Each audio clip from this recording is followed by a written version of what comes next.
يا ربي بالمصطفى بلغ مقاصدنا واغفر لنا ما مضى يا واسع الكرم.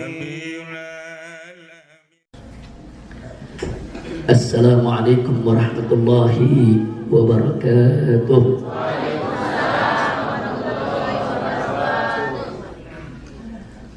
بسم الله والحمد لله والصلاة والسلام على رسول الله وعلى آله وصحبه وموالاه. أحبائي الكرام، في مثل هذه المناسبة السعيدة وبمثل هذا الاجتماع المبارك لا أنسى أن أوصيكم جميعا ونفسي بتقوى الله وبطاعة رسول الله صلى الله عليه وآله وصحبه وسلم. فنسأل الله سبحانه وتعالى أن يهدينا إلى صراطه المستقيم ويجعلنا من المتقين ويدخلنا جنته جنة النعيم بحق سيد المرسلين والحمد لله رب العالمين. تقبل الله منا ومنكم فتقبل يا كريم. Ya ahlan wa sahlan bituyufir rahman, ya ahlan wa sahlan bituyufillah. Mudah-mudahan semua jamaah umrah yang saat ini melaksanakan umrah bersama Habib kita, guru kita Habib Quraish bin Qasim Baharun hafizahullah ta'ala wa arda, yang juga bersama daripada travel haji umrah Nur Aliyah. Mudah-mudahan semuanya mendapatkan umrah mabrurah, mendapatkan ziarah makbulah. Insyaallah pulang ke tanah air dengan selamat sampai tujuan, dikabulkan segala hajat. Amin ya rabbal alamin. Secara khusus saya sampaikan apresiasi, penghargaan dan ucapan terima kasih teristimewanya untuk akhina al-fadil ad-da'i ilallah wa mujahid fisabilih al-habib Quraish bin Qasim Baharun hafizahullah ta'ala wa ra'ah.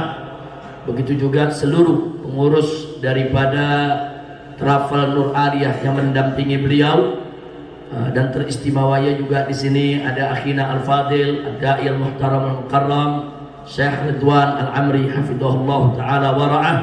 Begitu juga di sebelah sana ada habib muda kita, yaitu Sayyid Rifki Al-Aidarus hafizahullah ta'ala wa ra'ah. Dan tidak ketinggalan semua ustadz-ustadz kita yang ada di Nur Aliyah yang selalu setia mendampingi Habib Quraish. Mudah-mudahan semua dipanjangkan umur oleh Allah dalam taat dan ibadah, dalam sehat wal afiat. Mudah-mudahan Nur Aliyah travel ini dijadikan oleh Allah sebagai hamla makmurah, tayyibah, salihah, nafi'ah lil ummah. Amin ya rabbal alamin. Alhamdulillah malam hari ini dengan izin Allah subhanahu wa ta'ala saya bisa hadir di tempat ini. Saya tidak sendiri, hadir sini didampingi dengan saya punya istri, ada duduk di belakang. Begitu juga didampingi oleh kawan-kawan seperjuangan di Mekah ini, paling ujung Tuan Guru Mahfud, sudah 35 tahun lebih tinggal di kota Mekah ini ya ikhwan, dari Lombok asalnya. Kemudian yang berikutnya Tuan Guru Mawardi, sudah 25 tahun lebih juga tinggal di kota Mekah ini. Dan masih ada Kiai Haji Abdul Wahid Al-Manduri, itu biasa dipanggil Buya Wahid. Dan masih ada lagi yang lain-lainnya yang selama ini setia mendampingi saya kemana saja, mau umroh, mau ziarah, mau pergi kemana-mana tempat. Begitu juga mengatur jadwal tamu, menerima tamu, menyambut tamu, melayani tamu. Mudah-mudahan mereka semua senantiasa diberikan oleh Allah sehat wal afiat, panjang umur dalam taat dan ibadah, dan dilimpahkan rahmat dan barakah. Amin ya rabbal alamin. Ahibatul kiram, sebetulnya apa yang tadi disampaikan oleh Habib Quraish sudah sangat luar biasa, penuh dengan hikmah, padat dengan mutiara nasihat yang luar biasa. Beliau mengajak kita semua untuk bisa memahami bahwa setiap langkah kita dalam menunaikan manasik umrah kita punya makna yang luar biasa dan merupakan samudera hikmah yang sudah seyogianya untuk kita renungkan, kita hayati, sehingga kita bisa mengambil iktibar dari seluruh rangkaian manasik yang kita laksanakan. Termasuk diantaranya adalah tadi beliau garis bawahi kepada kita semua bahwa ibadah umroh yang kita lakukan ini juga merupakan napak tilas daripada perjuangan yaitu Nabi Ibrahim alaihissalam, begitu juga istrinya Siti Hajar alaihissalam, dan juga putra beliau yaitu Nabi Ismail alaihissalam, sampai kepada perjuangan Nabi kita Sayyiduna Muhammad sallallahu alaihi wa alihi wa sahbihi wasallam.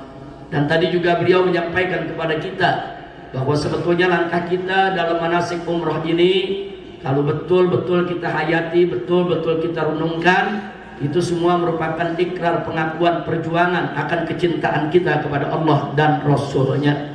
Nah, mudah-mudahan apa yang telah beliau sampaikan tadi masuk dalam jiwa kita, bersemayam dalam sanubari kita, bukan hanya sekedar kita pahami dan hayati, tapi juga kita bisa amalkan dalam kehidupan kita sehari-hari, insya Allah. Nah, dalam kesempatan ini ya ikhwan, melanjutkan apa yang tadi disampaikan oleh Habib Quraisy tentang bagaimana dahsyatnya keimanan daripada Nabi Ibrahim, Nabi Ismail, begitu juga Siti Hajar. Ini mengingatkan saya kepada firman Allah dalam surat Al-Hujurat, di mana di sana Allah Subhanahu wa taala menyatakan, faqala ta'ala innamal mu'minuna alladzina amanu billahi wa rasulih thumma lam yartabu wa jahadu bi amwalihim wa anfusihim fi sabilillah ulaika humus shadiqun. Shadaqallahul azim. Ayat ini luar biasa ya.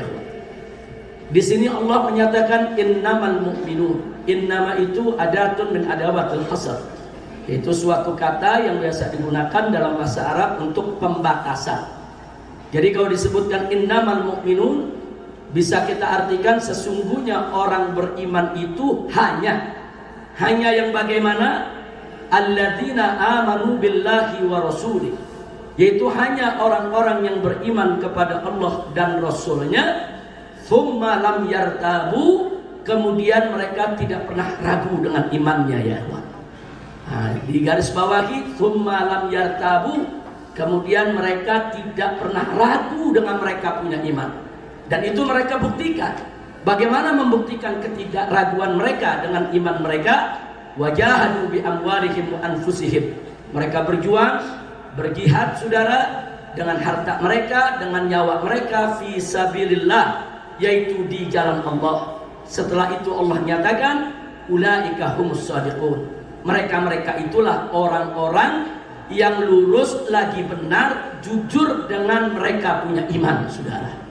Subhanallah.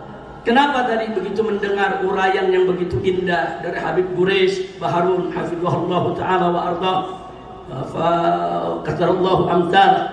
Begitu beliau sampaikan kepada kita tentang kekuatan iman Nabi Ibrahim, Nabi Ismail, kemudian Siti Hajar. Kenapa kok saya ingat dengan ayat ini ya ikhwan?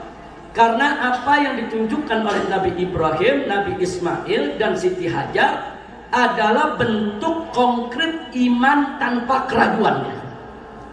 Nah, jadi yang ingin saya garis bawahi di sini adalah iman tanpa keraguan.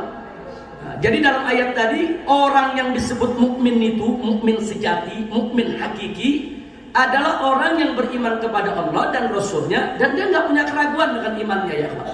Artinya nggak punya keraguan dengan imannya, apa saja yang diperintahkan Allah dan Rasulnya dia kerjakan, tanpa banyak komentar, tanpa banyak mengeluh, tanpa banyak yaitu keluhannya Allah.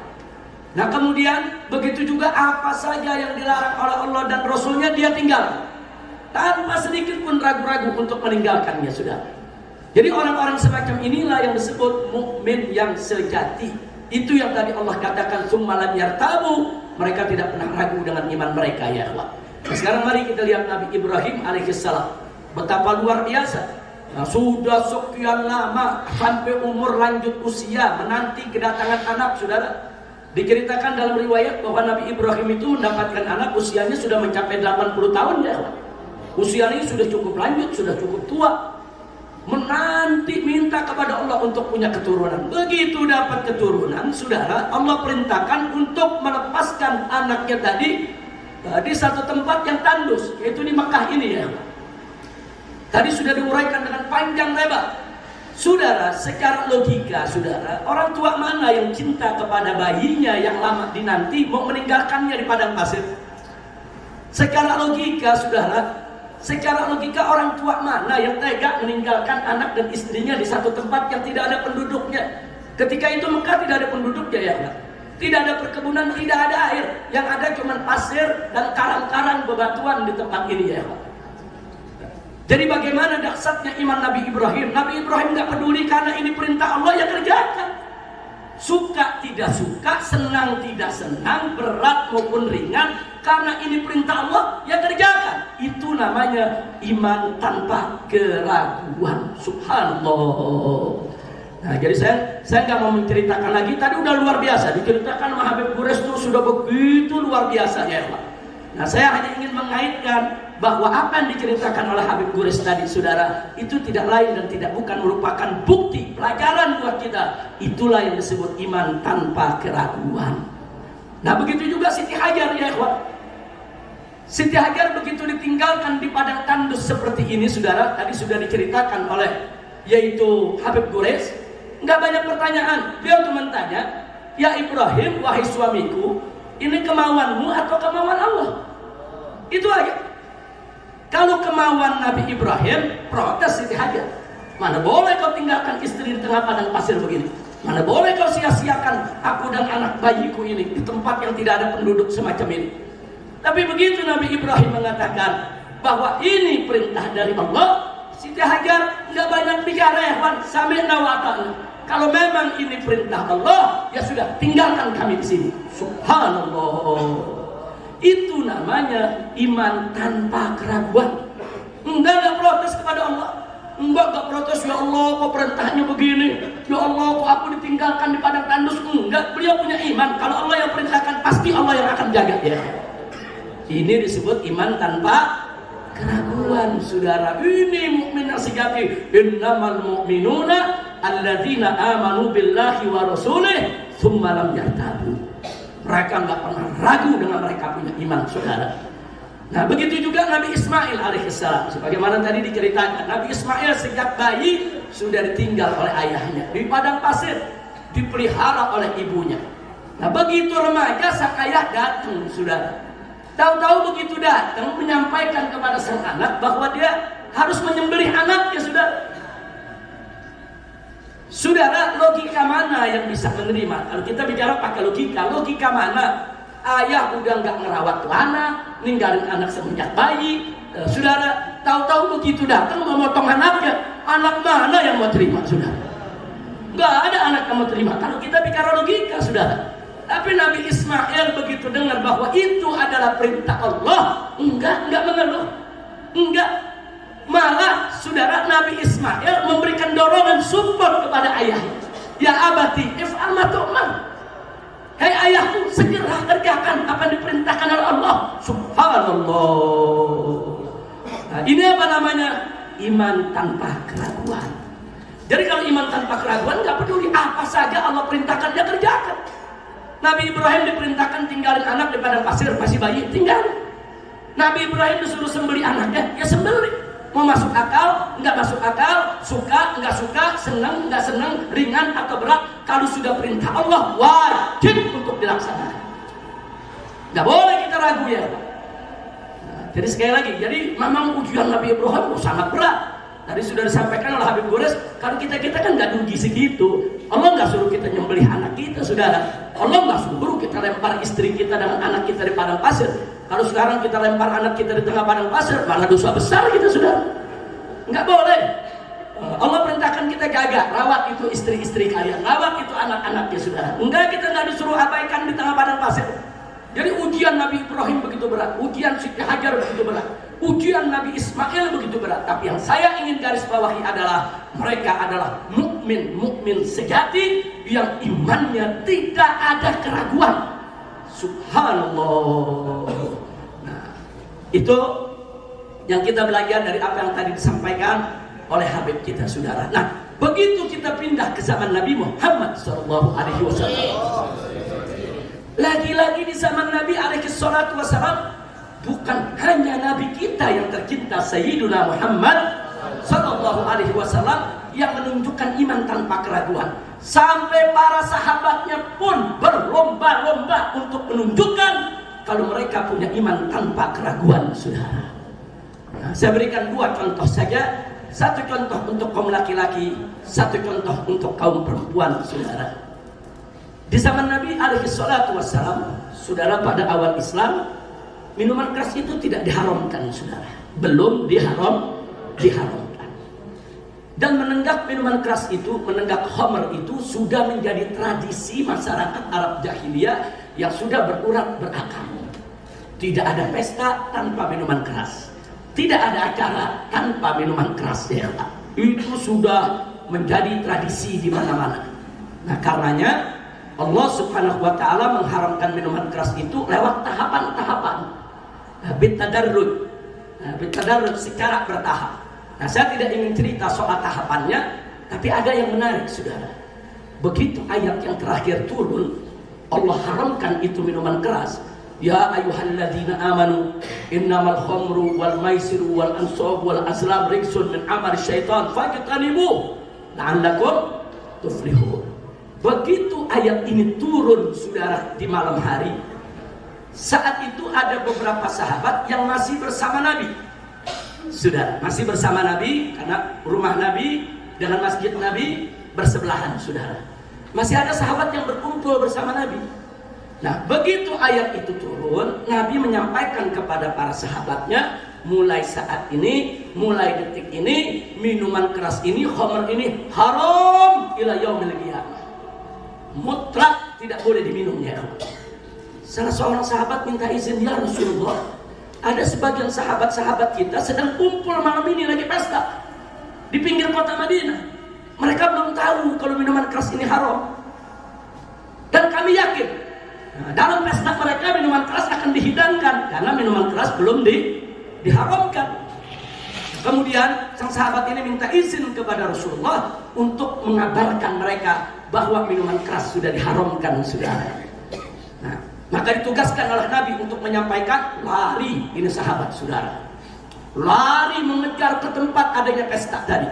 Ternyata betul, di tempat pesta tersebut di meja sudah disediakan, dihidangkan yaitu minuman-minuman keras, baik yang di gelas, yang di botol, yang di kendi-kendi, kemudian yang di gentong-gentong, saudara, sudah disediakan.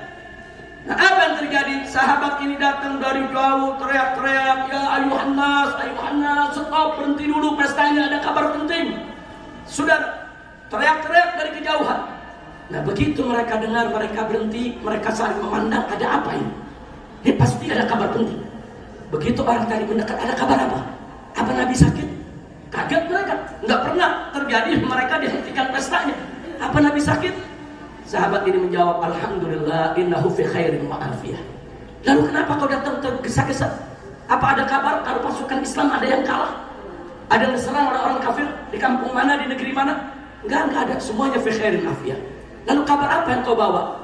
Disampaikanlah ayat Quran yang tadi turun, saudara, bahwa malam ini kami bersama Nabi mendapatkan wahyu bahwa minuman keras mulai malam hari ini tidak boleh dikonsumsi lagi.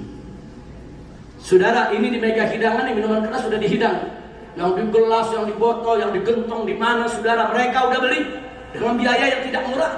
Tapi apa yang terjadi? Itu sahabat yang kumpul begitu dengar firman Allah, saudara, pesan Nabi, saudara, mereka enggak ada yang protes. Sami'na wa ata'na. Kami dengar, kami taat. Semua minuman keras saat itu juga mereka tumpahkan. Gentong-gentongnya mereka pecahkan, saudara. Bahkan ada beberapa sahabat yang sudah terlanjur minum barusan, saudara. Apa yang dilakukan? Dia masukkan jarinya ke kerongkongannya, dimuntahkan isi perutnya, ya. Subhanallah. Ini yang namanya iman tanpa keraguan. Begitu dengan ayat Quran, begitu dengar sabda Nabi, khalas, jawab mereka, sami'na wa ata'na. kami dengar, kami taat, selesai. Enggak ada yang protes, enggak ada yang bilang kenapa enggak besok aja sih, tanggung. Kan kita 5 orang udah beli minuman keras, kenapa enggak nanti aja sih? Enggak ada ya Pak. Enggak ada yang protes. Pokoknya kalau udah larangan Allah, larangan Nabi, saudara ya tinggalkan, selesai. Itulah contoh iman tanpa keraguan. Subhanallah. Kalau tadi kita lihat iman tanpa keraguan milik para nabi, saudara, miliknya Nabi Ibrahim, miliknya Nabi Ismail, bahkan miliknya ibu Nabi yaitu Siti Hajar, saudara. Tapi kali ini kita lihat bagaimana keberhasilan Nabi kita Sayyiduna Muhammad Sallallahu Alaihi Wasallam mendidik para sahabatnya sampai mereka itu betul-betul beriman tanpa keraguan kepada Allah dan Rasulnya. Subhanallah, alhamdulillah, wa la ilaha illallah, wallah. Nah, sekarang yang kedua. Yang kedua, saudara, soal yang menyangkut perempuan. Dulu pada awal Islam, perempuan-perempuan muslimah tidak diwajibkan berjilbab. Jadi pakaian mereka pakaian sopan, saudara, tapi tidak berjilbab. Rambut mereka terlihat, leher mereka terlihat, saudara. Nah, itu merata sebelum diwajibkan jilbab. Nah, begitu turun firman Allah, saudara, dalam surat Al-Ahzab, Allah nyatakan kepada Nabi, ya ayuhan Nabi, qul li azwajika wa banatika wa nisa'il mu'minin an yudnina 'alaihinna min jalabibihin. Hei Nabi, katakanlah kepada istri-istrimu, katakanlah kepada putri-putrimu, katakan juga kepada perempuan-perempuan orang yang beriman. Apa yang mesti dikatakan? An yudnina 'alaihinna min jalabibihin, agar mereka itu menghamparkan pakaian kurung mereka untuk menutup aurat mereka, saudara. Begitu ayat ini turun malam, saudara. Ayat ini turun malam, penduduk Madinah udah banyak yang tidur, saudara. Sholat Isya udah selesai, sahabat udah pulang, saudara. Nah, begitu ayat ini turun, Nabi kasih tahu beberapa sahabat yang belum pulang, saudara. Nabi kasih tahu mereka. Lalu apa yang terjadi? Besoknya paginya, saudara, besok paginya tidak ada satupun perempuan muslimah di kota Madinah keluar dari rumahnya kecuali semua sudah memakai jilbab, saudara. Subhanallah. Artinya apa? Iman tanpa keraguan.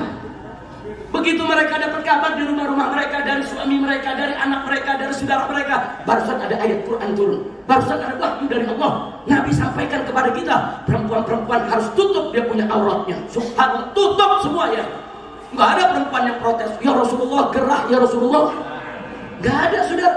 Ya Rasulullah nanti rambut rontok ketombean. Nggak ada, saudara. Nggak ada. Kalau itu sudah perintah Allah, suka atau tidak suka, mau gerah atau tidak gerah, senang atau tidak senang, ya kerjakan. Subhanallah, sallu ala nabi.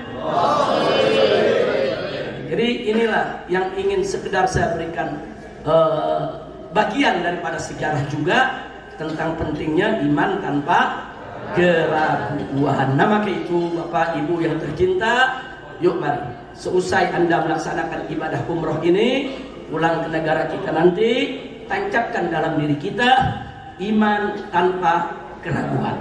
Apa saja yang Allah perintah, kita kerjakan. Allah perintah kita sholat 5 waktu, ya sholat 5 waktu. Nah, Allah perintahkan kita puasa Ramadan, ya puasa Ramadan.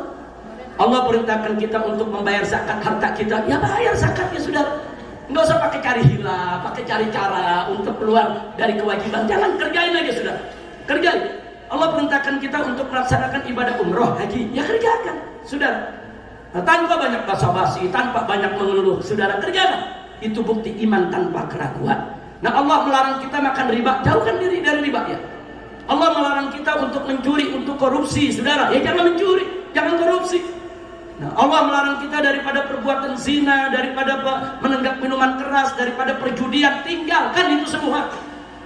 Nah, jadi apa yang diperintahkan oleh Allah kita kerjakan, apa yang dilarang oleh Allah kita tinggalkan. Begitu juga Nabi. Allah menyatakan dalam Al-Qur'anul Karim, faqala ta'ala, "Wa ma atakumur rasulu fakhudhuhu wa ma nahakum anhu fantahu." Apa-apa yang Nabi berikan kepada kamu, ajarkan kepada kamu, tunjukkan kepada kamu, ambil, amalkan, laksanakan. Dan apa-apa yang Nabi larang kamu, maka stop, berhenti, tinggalkan, jangan dikerjakan. Nah, kalau ini bisa kita jadikan pegangan di hidup kita, insya Allah dunia akhirat kita akan senang, dunia akhirat kita akan bahagia. Jangan terpengaruh dengan bisikan iblis, bisikan setan, bisikan orang-orang munafik, bisikan orang-orang kafir. Jangan terpengaruh dengan bisikan-bisikan kaum liberal, kaum sesat yang ingin merusak ajaran Islam. Jangan, abaikan itu semua ya Allah. Yang penting bagaimana kita, saudara, bisa memiliki iman tanpa Allah memerintahkan saudara dengan aneka ragam kewajiban. Saudara mau suka, mau nggak suka, mau senang, mau susah, mau sulit, kerjakan perintah Allah ya Allah. Kerjakan, mastata'tum, kita kerjakan sesuai dengan kemampuan kita masing-masing. Jangan memaksakan diri ya Allah. Yang penting jangan kita berbuat maksiat. Insya Allah kalau kita punya iman tanpa keraguan, tadi apa Allah nyatakan dalam akhir ayat, ulaika hum shadiqun, mereka itulah orang-orang yang shadiqun. Orang-orang shadiqun itu apa? Orang yang lurus, benar, jujur dengan imannya, saudara. Oh, orang-orang yang shadiqun, balasan mereka adalah surganya Allah. Mereka akan dapat rahmat Allah, mereka akan masuk surga bersama nabinya, dan mereka akan mendapatkan kebahagiaan baik di dunia maupun di akhirat. Mudah-mudahan kita termasuk golongan ini. Allahumma ij'alna minas shadiqin, Allahumma ij'alna minas shadiqin, Allahumma ij'alna minas shadiqin. Nah, baiklah ya ikhwan, sebelum kita menjadi shadiqin, saudara, Allah punya pesan dalam ayat yang lain. Ya ayyuhalladzina amanu taqullaha wa kunu ma'as shadiqin. Hai orang-orang yang beriman, bertakwalah kamu kepada Allah, wa kunu ma'as shadiqin. Bersamalah kamu dengan orang-orang yang jujur, orang-orang yang benar. Saudara, jadi kalau kita belum masuk minas shadiqin, paling tidak kita bergaul dengan orang yang shadiqin, saudara. Bergaul dengan ulama-ulama yang solehin, bergaul dengan habaib-habaib yang solehin, bergaul dengan masyaikh-masyaikh yang solehin. Kita hadiri majelis mereka, kita ambil ilmu mereka, kita tabarruk, saudara, dengan keberkahan yang Allah limpahkan kepada mereka, saudara. Kalau kita belum jadi minas shadiqin, maka kita bergaulah dengan orang-orang yang shadiqin. Karena begitu kita bergaul dengan orang-orang shadiqin, nanti kita dapat berkahnya ya Allah. Kita akan dapat berkahnya. Nah, sehingga kehidupan kita akan mulia, kehidupan kita akan dimuliakan oleh Allah, dan kehidupan kita juga akan ikut lurus, insya Allah. Kira-kira saya sampaikan jelas tidak? Jadi berusahalah kita bergaul dengan orang-orang yang sodik. Yang sodik bagaimana? Jujur, lurus, benar, nggak pernah bohong, saudara, nggak pernah khianat. Nah, kalau kita punya orang-orang di sekitar kita yang kalau bicara bohong, kalau janji dusta, kalau dikasih amanat khianat, jangan digauli. Hati-hati, karena ada satu hadis Nabi mengatakan, saudara, almar'u ala dini khalili. Hati-hati tuh, seseorang itu akan terpengaruh dengan agama sahabatnya, saudara. Kalau Anda bersahabat dengan orang-orang yang tidak jelas, orang-orang yang akhlaknya tidak baik, saudara, maka nanti kita akan terpengaruh dengan ketidakbaikannya. Na'udzubillah min, kecuali para ustadz, kecuali para habib yang memang sengaja mengumpulkan orang-orang yang tidak baik untuk didakwahkan, untuk diajarkan, untuk disadarkan. Nah, tapi kalau untuk pergaulan menjadi teman setia bagi umat, jangan pernah menjadikan orang pembohong, pendusta, penipu, pengkhianat, orang zalim, orang fasik, orang munafik, sudah apalagi orang kafir sebagai kawan setia kita. Nggak boleh. Cukup kita jaga jarak, kenal boleh, jaga jarak.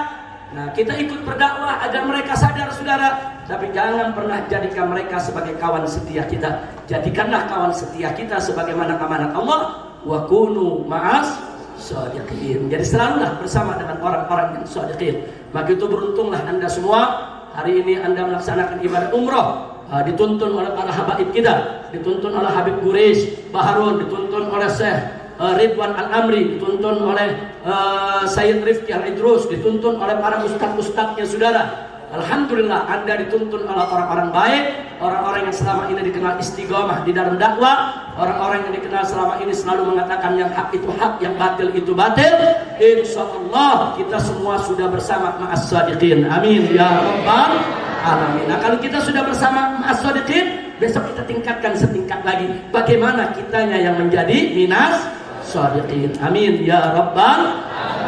Nah, sebagai penutup ya kawan, setelah panjang lebar saya sampaikan hal tersebut tadi, saudara, kenapa saya merasa hal ini sangat penting untuk disampaikan. Hati-hati dalam kehidupan kita berbangsa dan bernegara di Republik Indonesia, jangan pernah lepas iman tanpa keraguan. Nah, artinya apa?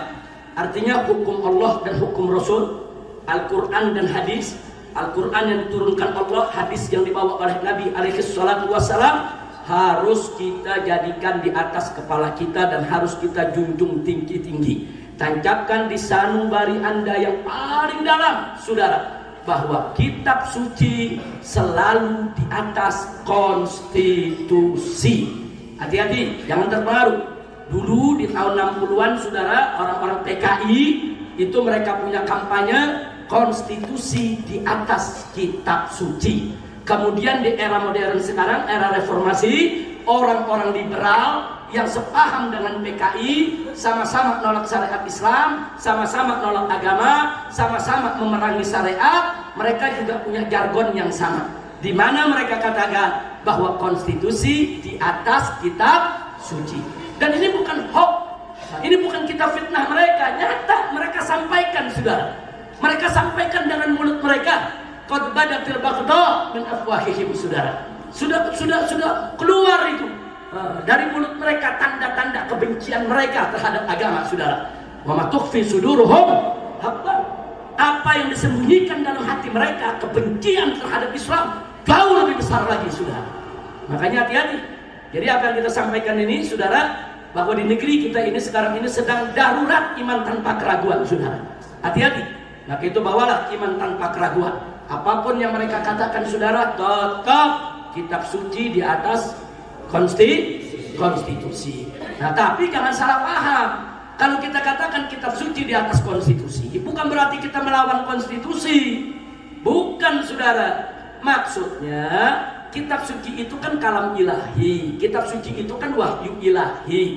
Nah, karena dia wahyu ilahi, menjadi harga mati yang harus ditaati, saudara, sehingga nggak boleh direvisi dan nggak boleh diganti. Nah, jadi kalau kita sebut harga mati, apa yang harga mati? Ya kitab suci yang harga mati. Itu akan kita bawa ke akhirat nanti, saudara. Iman kita dengan kitab suci, jangan lupa itu. Nah, sementara konstitusi itu kan buatan manusia.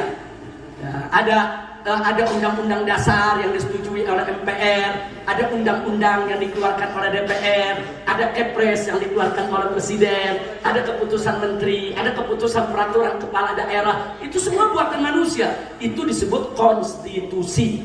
Jadi konstitusi itu adalah aturan yang dikeluarkan oleh penyelenggara negara, saudara, untuk mengatur segala yaitu tindakan dan kegiatan yang ada di negeri tersebut. Apakah itu undang-undang dasar, apakah itu undang-undang, apakah itu keputusan presiden, apakah itu peraturan menteri, apakah itu aturan yang keluar dari gubernur, itu semua disebut konstitusi. Nah, karena konstitusi ini buatan manusia, maka wajib tunduk kepada kitab suci. Enggak boleh konstitusi itu bertentangan dengan kitab suci. Ini yang mesti kita tangkapin, saudara.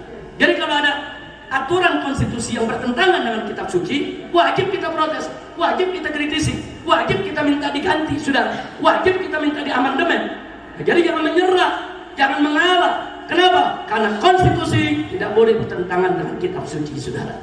Nah, oleh karenanya kesimpulannya, kalau ada aturan konstitusi yang sejalan dengan kitab suci, sami'na wa ata'na, kita taati, kita jalankan itu aturan. Aturan kepala desa, aturan camat, aturan bupati, aturan wali kota, aturan gubernur, aturan presiden, aturan menteri, selama sejalan dengan kitab suci, tidak bertentangan dengan syariat, enggak menghalalkan yang haram, enggak mengharamkan yang halal, sami'na wa ata'na, kita patuhi ya, sebagai warga negara yang baik. Tapi manakala konstitusi, aturan yang dikeluarkan oleh pemerintah, saudara, bertentangan dengan syariat, bahkan menantang Al-Quran dan hadis, mengharamkan yang halal, menghalalkan yang haram, wajib untuk kita lawan, ya Allah. Gak ada kompromi kalau soal itu, ya Allah. Nah, itulah yang saya maksud tadi, tanamkan iman tanpa keraguan. Kira-kira jelas tidak? Jadi hati-hati, tanamkan dalam sanubari Anda yang paling dalam bahwa kitab suci selalu ada di atas konstitusi. Nah maka itu kita sering amanatkan kepada pemerintah, silakan Bapak Presiden, silakan MPR, silakan DPR, silakan para pejabat, silakan Anda buat peraturan. Kami siap jalani, kami siap taat, kami cuma rakyat jelata yang siap untuk menjalankan aturan pemimpinnya. Tapi syaratnya satu, jangan bertentangan dengan kitab suci. Selesai. Kita bukan politisi, kita bukan orang partai politik, kita nggak cari kekuasaan, nggak cari jabatan, saudara. Cuman kita nggak mau lihat kitab suci di nomor 2 kan, apalagi kitab suci di nomor akhirkan, saudara. Enggak, kitab suci harus nomor 1, pertama dan paling utama, paling tinggi, dijunjung di atas kepala kita, saudara. Karena kitab suci adalah akidah kita, iman kita, saudara, bukan lagi sekedar ideologi. Nah, jadi selama pemerintah membuat aturan-aturan yang tidak bertentangan dengan kitab suci, kami siap untuk taat. Tapi kalau coba Anda bikin peraturan yang bertentangan dengan kitab suci, akan kami lawan. Pala jadi kaki, kaki jadi pala, saudara. Walaupun harus mati bersimbah darah, akan kami lawan. Kami tidak akan biarkan kitab suci kami diinjak-injak atau dimarginalkan, saudara, atau di nomor 2-kan, apalagi di nomor akhirkan ingin ditinggalkan.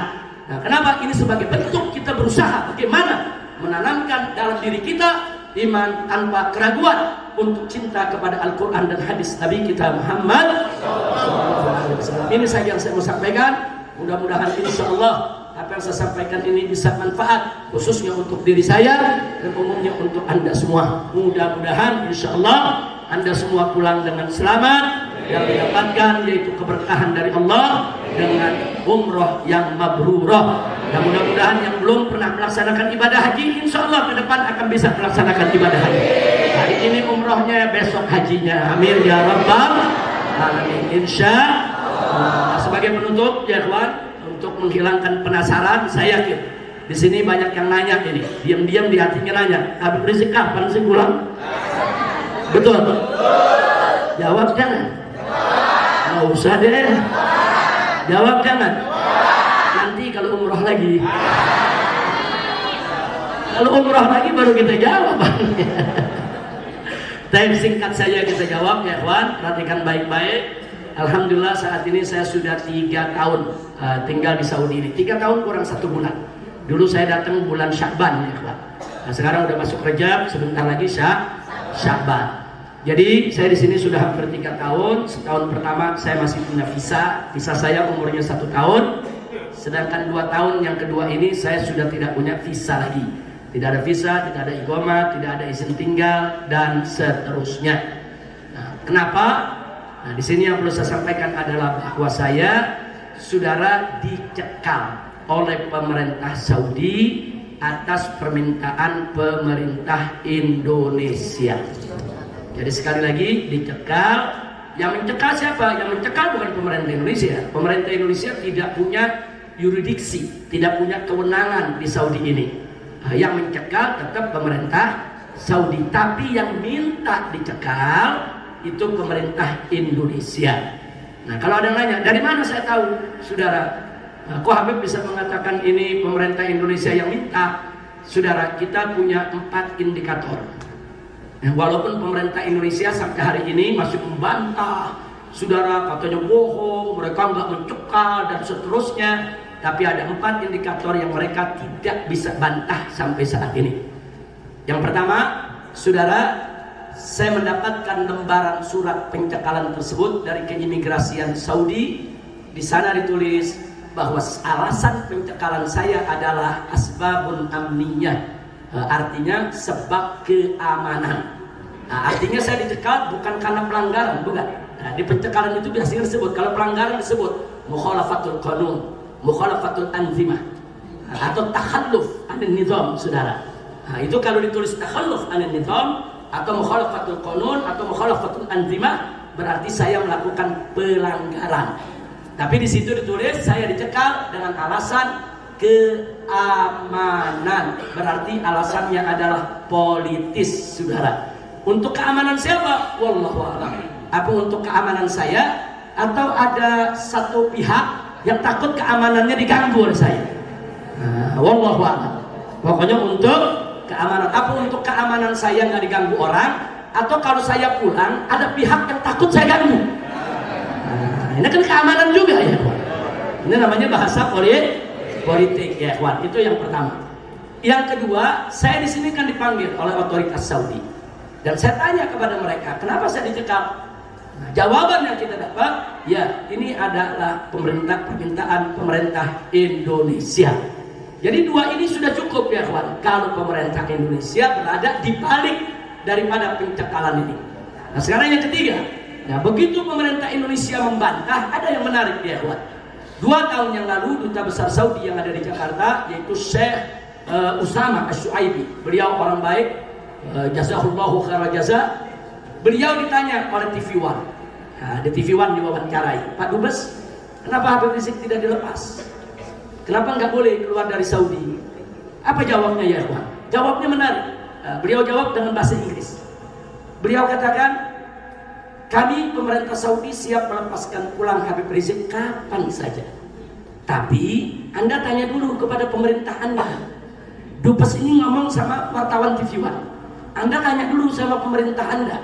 Apakah pemerintah Anda sudah siap untuk menerima Habib Rizik?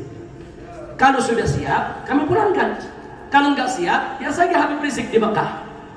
Saya mau tanya sama yang hadir di sini. Ini dari jawaban ini jelas berarti yang minta saya nggak pulang siapa? Bukan pemerintah Saudi, saudara. Dan sampai hari ini pemerintah Indonesia nggak berani membantah ucapan duta, saudara.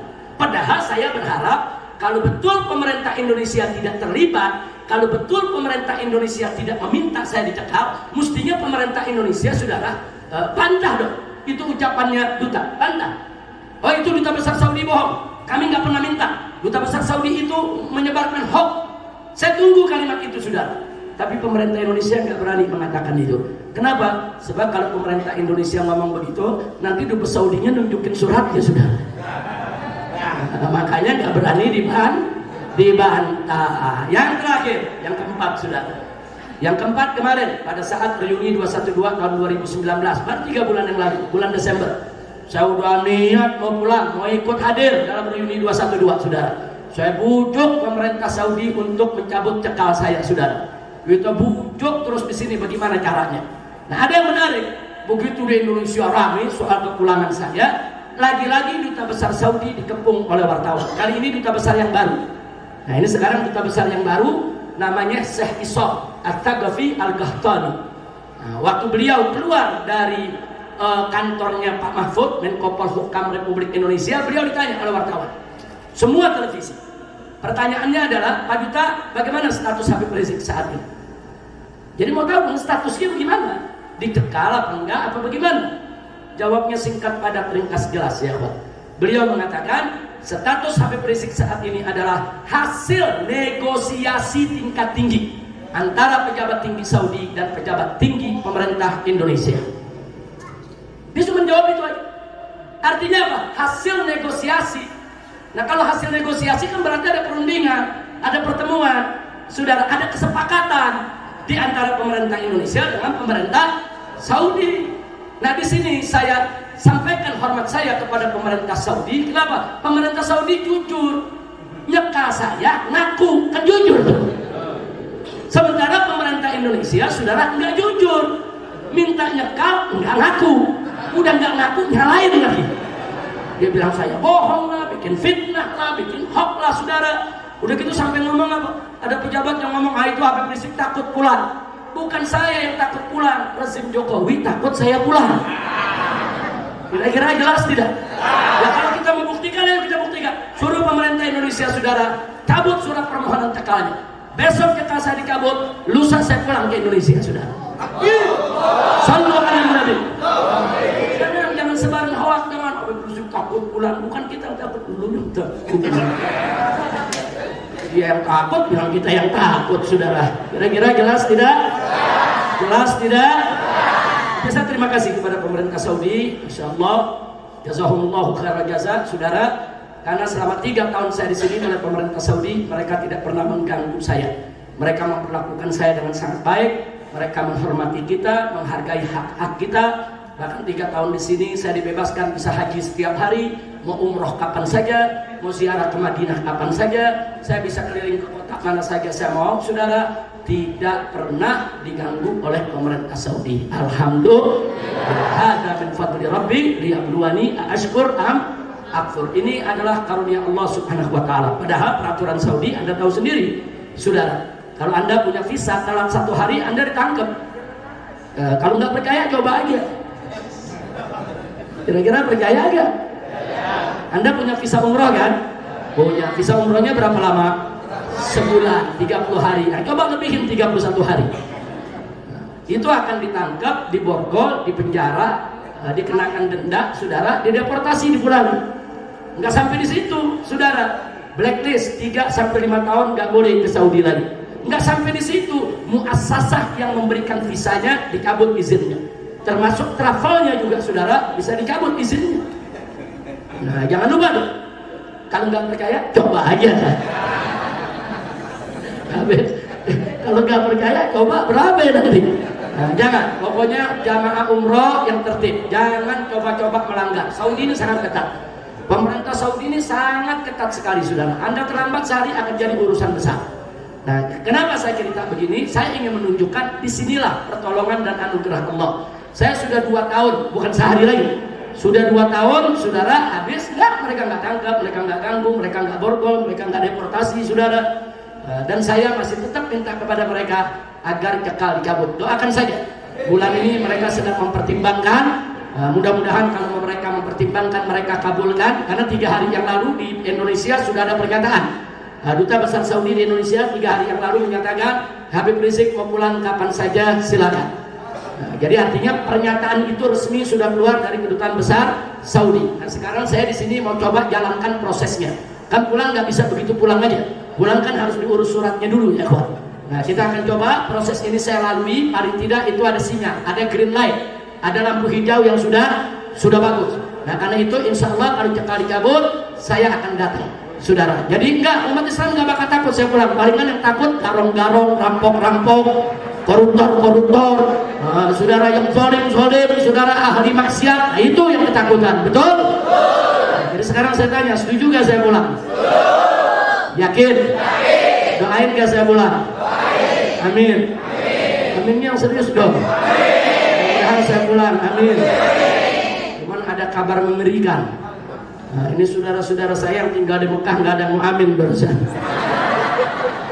Jadi yang di Mekah nggak ada mu'amin, sebab tiap hari doanya mudah-mudahan Habib Rizik nggak pulang. Masya Allah, nggak usah, insya Allah kita bolak-balik ke Mekah nanti, amin. Ya Rabbal. Jadi nggak usah khawatir, saya dengan istri, dengan anak-anak di Mekah, alhamdulillah, Saudara aman, nyaman, tenang, senang, penuh berkah, tidak kurang suatu apapun. Bahkan ala kuliah, dulu waktu saya di Indonesia, hampir sebulan sekali masuk rumah sakit. Kenapa? Capek ceramah dulu, pagi siang sore malam ceramah, pagi siang sore malam ceramah. Nah, pulang ke rumah sakit, masuk rumah sakit, diinfus dulu, Saudara, dicas dulu, dicas. Nah, udah diinfus 3 hari, keluar ceramah lagi dan seterusnya. Alhamdulillah selama di Mekah Allah kasih gak ada penyakit yang datangnya, Nah, bahkan penyakit-penyakit yang saya cerita di sana hilang semua, nggak tahu tuh perginya kemana tuh penyakitnya, yang asam uratnya, asam lambungnya, segala macam, Saudara. Itulah Mekah ini baladan aminan mubarakan. Jadi nggak usah khawatir Anda tentang kami di sini, dan alhamdulillah banyak umat yang mendoakan, termasuk Habib Quraish. Saya tahu betul beliau dengan para santrinya di pondok pesantrennya, begitu juga Syekh Ridwan Al-Amri dengan jamaahnya selalu mendoakan kami. Dan saya yakin betul doa-doa yang dikirim oleh para habaib, para masyaikh, para kiai, pimpinan pondok pesantren bersama para santrinya, itulah sebetulnya yang menjadi kunci kenapa saya di sini kok aman, nyaman, tenang, senang, berkah, ya kawan. Dan di luar logika kita, nggak ada orang dicekal, Saudara, terus boleh enak-enakan jalan ke sana kemari, nggak boleh. Nggak ada ceritanya, Saudara. Orang Saudi pun kebingungan sendiri, kok bisa begitu? Saudara, kalau ditanya Habib Rizik ini bagaimana, gue juga nggak ngerti. Nah, pokoknya kita nikmatin aja. Nah, ini adalah anugerah dari Allah. Nah, doakan agar cekal saya dicabut, saya segera pulang. Insya Allah nanti kita kumpul di Kuningan bersama Habib Quraish dan yang lainnya. Itu saja yang bisa saya sampaikan. Terima kasih atas segala perhatian. Mohon maaf atas segala kekurangan. Jangan lupa, selama ada di Mekah ini, Anda umroh, Anda di tempat yang makbul, tolong doakan agar kami segera bisa pulang. Nah, sekali lagi saya ucapkan terima kasih kepada pemerintah Saudi Arabia.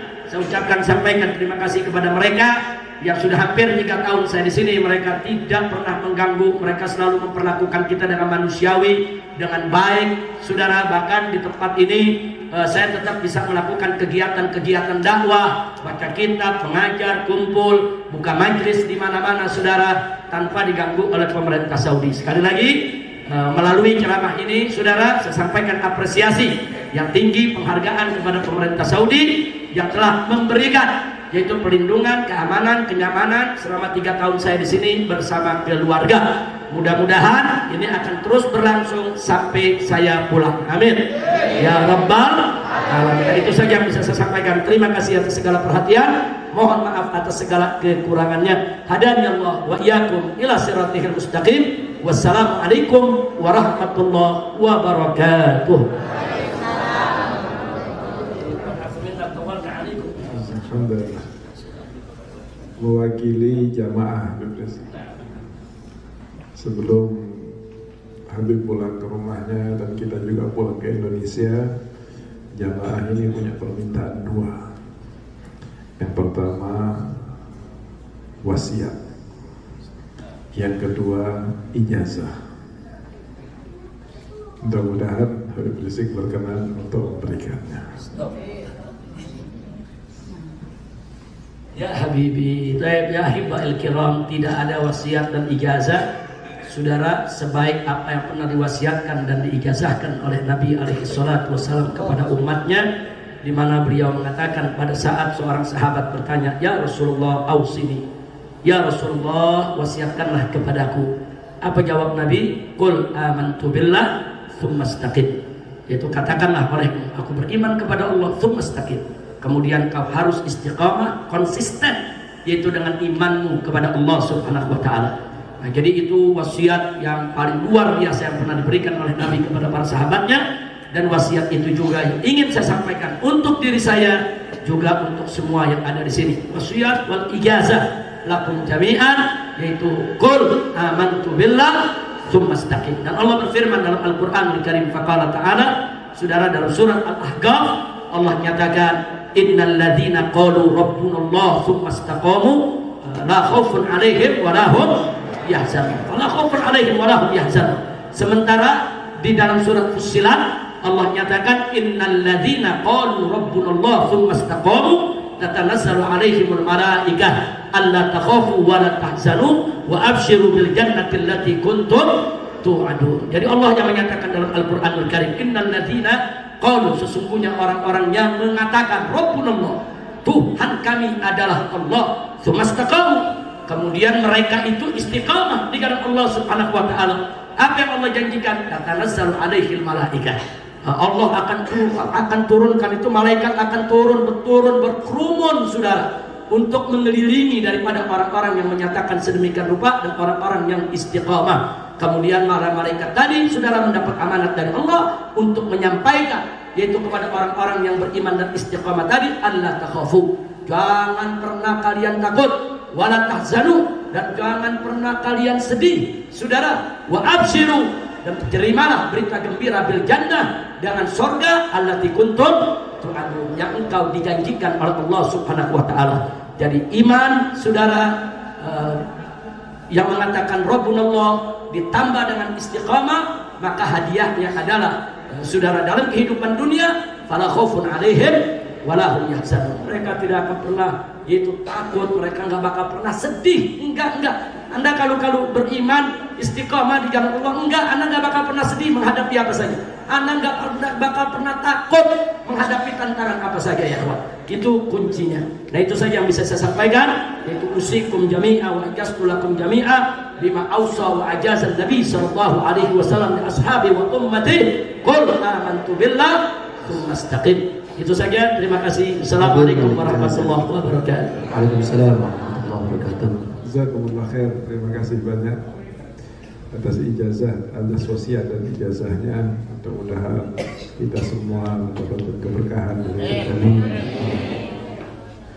Baik, selanjutnya yaitu doa maulid yang akan dipimpin oleh Syekh Ridwan Al-Amri. Kepada beliau dipersilahkan.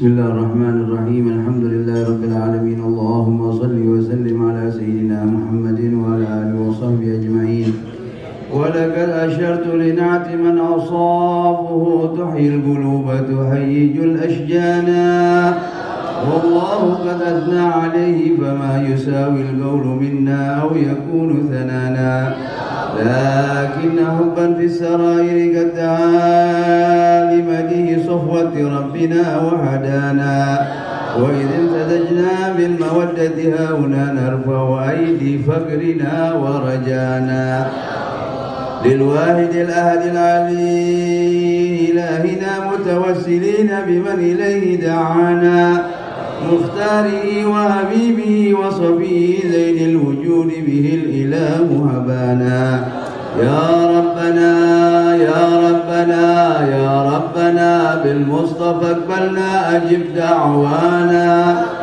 أنت لنا يا ذخرنا في هذه الدنيا وفي أخرانا أصل لنا الأحوال واغفر ذنبنا ولا تؤاخذ رب إن أخطأنا واسلك بنا بنهج طه المصطفى ثبت على قدم الحبيب خطانا أرنا منك طلعة أحمد في بهجة عين الرضا ترعانا واربط بنا في كل حال حبلنا وحبال من ود ومن والانا والمحسنين ومن أجاب نداءنا وذوي الحقوق وطالبا أوصانا والحاضرين وساعيا في جمعنا نحن بين يديك أنت ترانا فلقد رجوناك فهكك سؤلنا واسمع بفضلك يا سميع دعانا وانصر بنا سنة طه في بقاء الأرض واجمع كل من عادانا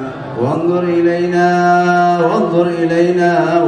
إلينا واسقنا كأس الهنا واشفي وعافي عاجلا مرضانا واقض لنا الحاجات واحسن ختمنا عند الممات وأصلحا عقبانا يا رب واجمعنا وأحبابا لنا في دارك الفردوس يا رجوانا يا رب واجمعنا وأحبابا لنا في دارك الفردوس يا رجوانا يا رب واجمعنا وأحبابا لنا في دارك الفردوس يا رجوانا بالمصطفى صل عليه وآله ما حركت ريح الصبا أغصانا سبحان ربك رب العزة عما يصفون وسلام على المرسلين والحمد لله رب العالمين الصلاة والسلام عليك يا سيد المرسلين الصلاة والسلام عليك من أرسلك الله رحمة للعالمين ورضي الله تعالى عن أصحاب رسول الله أجمعين آمين سر الفاتحة. يا رب بالمصطفى بلغ مقاصدنا واغفر لنا ما مضى يا واسع